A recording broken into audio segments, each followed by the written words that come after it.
नमस्कार, मैं हूं रत्ना और आप देख रहे हैं सी न्यूज भारत। वक्त हो चुका है मध्य प्रदेश बुलेटिन का। आइए शुरुआत करते हैं आगरमालवा की इस खास खबर से। आगरमालवा में कलेक्टर ने प्रदेश सरकार की उपलब्धियों पर आधारित जन कल्याण प्रदर्शनी का फीता काटकर शुभारंभ किया। मुख्यमंत्री जन कल्याण अभियान के तहत मध्य प्रदेश जनसंपर्क संचालनालय भोपाल द्वारा संयुक्त कलेक्टर कार्यालय परिसर आगर में आयोजित जन कल्याण प्रदर्शनी का कलेक्टर राघवेंद्र सिंह द्वारा फीता काटकर शुभारंभ किया गया। मध्य प्रदेश सरकार के 1 वर्ष की उपलब्धियों पर आधारित जन कल्याण प्रदर्शनी का कलेक्टर और अपर कलेक्टर आरपी वर्मा ने अवलोकन कर प्रदर्शनी की सराहना की। जिले के नागरिकों से इस प्रदर्शनी का अवलोकन कर सरकार की योजनाओं की जानकारी लेने का आग्रह किया। इस दौरान उप संचालक जनसंपर्क अनुराधा गहरवाल मौजूद रही। आगरमालवा से सी न्यूज संवाददाता अर्श अहमद कुरैशी की रिपोर्ट।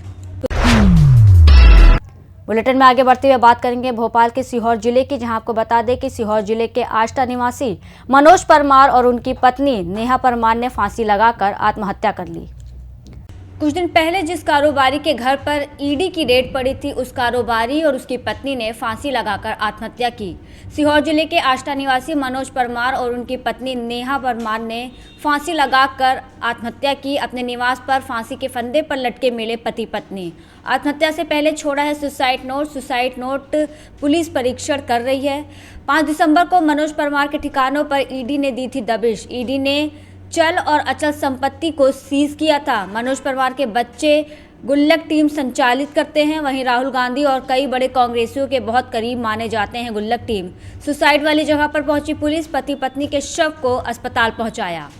देखिए, आज हमारे आष्टा थाना क्षेत्र के अंतर्गत मनोज परमार और उनकी पत्नी द्वारा सुबह आत्महत्या करने की जानकारी प्राप्त हुई थी, जिस पर हमारी पूरी टीम और जितनी हमारी तकनीकी टीमें हैं, फॉरेंसिक, फिंगरप्रिंट, ये सभी स्पॉट पे पहुंची हैं। अभी इनका पीएम चल रहा है और उसके उपरांत जो भी आगे की कार्रवाई, अंतिम संस्कार आदि की प्रक्रिया की जाएगी। पूरी टीम इसमें मौके पे है। जो भी तकनीकी शाखाएं हैं वो देख रही हैं और जो भी इसमें तथ्य साक्ष्य सामने आ रहे हैं उसको परीक्षण में लिया गया है और आवश्यक कार्रवाई आगे की जाएगी। इसमें सर सुसाइड नोट भी मिला है, इसमें क्या? देखिए, मौके से कई चीज़ें बरामद हुई हैं। जैसा मैंने कहा, चूंकि वो विवेचना का विषय है, टीम ने उसको परीक्षण में लिया है और जैसा उसमें तथ्य निकल के आएंगे कार्रवाई की जाएगी। सर कुछ प्रारंभिक कारण पता? देखिए, ऐसा कह पाना अभी तो स्पष्ट नहीं है, क्योंकि अभी घर वालों से भी पूरी बातचीत नहीं हो पाई है। और जैसा मैंने कहा, अभी इनको हॉस्पिटल शिफ्ट किया गया है और वहाँ पे पीएम की कार्रवाई चल रही है।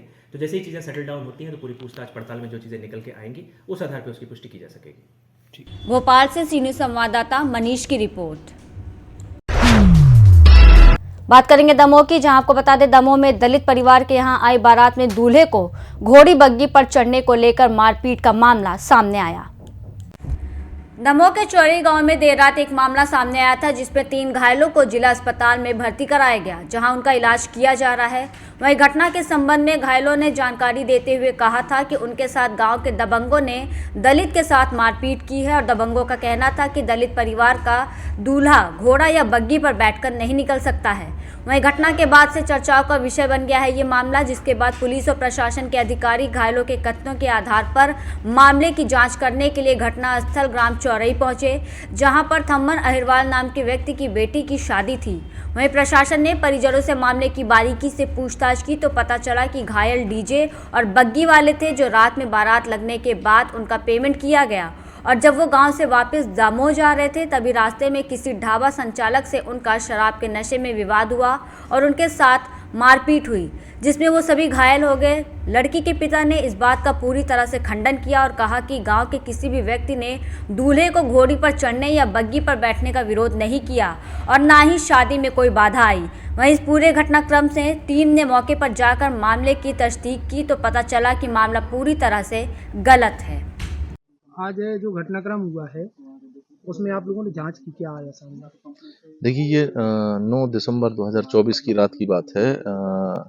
थम्मन अहरवार जी हैं, ग्राम चौरई के, इनकी बच्ची की शादी थी। बारात आई थी गांव में। ससम्मान बारात जो है वो एक निर्धारित स्थान से इनके घर तक आई। बारात प्रॉपर तरीके से लगी है और बारात लेकर जो लोग घोड़ी बग्गी लेकर जो टेंट हाउस वाले कहें या जो घोड़ी बग्गी वाले होते हैं वो वापस जा रहे थे, उस समय उनका व्यक्तिगत विवाद हुआ है चौरई गांव के लोगों के साथ, जिस पे हमने प्राथमिकी दर्ज की है। जो बात निकल कर बार बार सामने आ रही है कि बारात जो है गांव में गुजरने के दौरान जो है उसे रोका गया, इस प्रकार की अभद्रता कोई सामने नहीं आई है। लड़की के परिवार से पिताजी ने स्पष्ट रूप से बताया है कि हमारी बारात जो है वो ससम्मान घर तक आई है और बारात और पूरा आयोजन वो ससम्मान के साथ पूरा हुआ है। किसी भी तरह का कोई विघ्न विवाह उत्सव के दौरान नहीं सामने आया।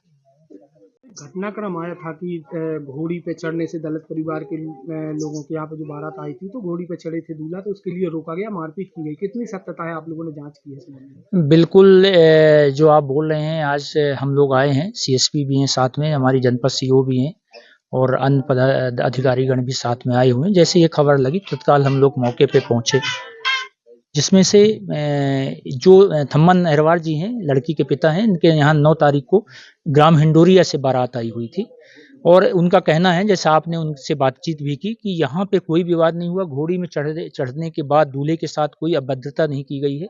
इनका विवाह बहुत अच्छे से संपन्न हुआ है और यहाँ पर ऐसी कोई बात नहीं आई। लेकिन यहाँ से जाने के बाद जैसा मुझे पुलिस कर्मियों से बात हुई, उनको यहाँ से जब बग्घी संचालक गए, वापस गए, घर जाने लगे, ग्राम इमलाई के थे, तो कोई यहाँ ढाबा पड़ता है रोड में, तो वहाँ उनका पर्सनल कुछ विवाद हुआ और उस विवाद के बारे में पुलिस कार्रवाई भी कर रही है। बाकी ऐसी कोई घटना नहीं घटी कि जो किसी भी समाज के सम्मान के लिए ठीक नहीं है। लड़के की हम शादी कर रहे थे तो बारात आया, तो हम लोगों ने पुल के साथ से बारात लिया और अच्छी तरह से बारात आई हम लोगों की। और बारात आने के बाद यहाँ हमने लड़के की टीका पटा में लग गया, यहाँ से वो लोग वापस चले गए। तो हम लोग वहाँ ये मालूम नहीं है इनका रास्ता में कौन सा विवाद हुआ। मना यहाँ पर कोई विवाद नहीं हुआ हम लोगों का, अच्छी तरह से शादी हुआ हम लोगों की। आगे हम लोग वहाँ पर कुछ नहीं बता सकते कि क्या हुआ उनको, क्या होगा सर। यहाँ पर शादी अच्छे से शादी हुआ हम लोगों की। क्या नाम है आपका? थम्मन अहरवाल। दमोह से सी न्यूज संवाददाता संतोष मोदी की रिपोर्ट। ग्वालियर में मर्डर मिस्ट्री के आरोपी को जिला न्यायालय ने आजीवन कारावास की सजा सुनाई। ग्वालियर में 2 वर्ष पूर्व पड़ाव थाना क्षेत्र में एक महिला की संदिग्ध परिस्थितियों में मौत हो गई थी, जिससे पुलिस द्वारा आत्महत्या का मामला दर्ज किया गया। जब तहकीकात की गई और पोस्टमार्टम की रिपोर्ट के अनुसार उक्त मामला हत्या का निकला। गवाह और सबूत के आधार पर पति तेजेंद्र प्रताप जाटव को ग्वालियर के जिला और सत्र न्यायालय द्वारा आजीवन कारावास की सजा सुनाई गई। वहीं अन्य 2 आरोपियों को संदेह के आधार पर दोष मुक्त कर दिया गया है।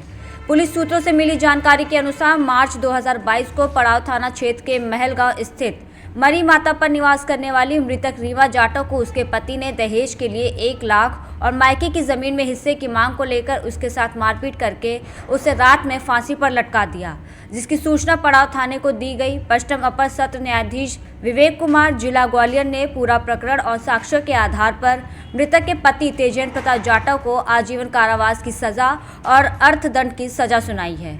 वहीं 2 अन्य आरोपियों को संदेह का लाभ देते हुए बरी कर दिया गया है। देखिए, मामला 2022 के आसपास का है। अपने एक पति ने पड़ाव थाने में जो है अपनी पत्नी की हत्या कर दी थी, लेकिन उसमें जो है लापरवाही पूर्वक मामला दर्ज किया गया आत्महत्या का, ठीक है, जिसमें हमने सेशन कोर्ट को सारे सबूत जुटाकर जो है हमने बताया कि जो मामला जो है ये मर्डर से संबंधित है, मर्डर का मामला है, ना कि आत्महत्या का मामला है। जिसके चलते सेशन कोर्ट ने संज्ञान लिया और मामला 302 के तहत उसमें सुनवाई की गई, जिसमें 11 तारीख को इसी महीने दिसंबर 2024 में जो जिसका मर्डर किया गया उसके पति द्वारा उसके पति को जो है आजीवन कारावास की सजा सुनाई गई है सेशन कोर्ट जिला ग्वालियर। आरोपी पड़ाव थाने क्षेत्र का ही रहने वाला है ना, और जो है उसने अपनी पत्नी का जो है ड्रिंक करने के बाद किसी घरेलू विवाद को लेकर और दहेज को लेकर के मर्डर कर दिया था। कितने साल पहले? सन 2022 का मामला है।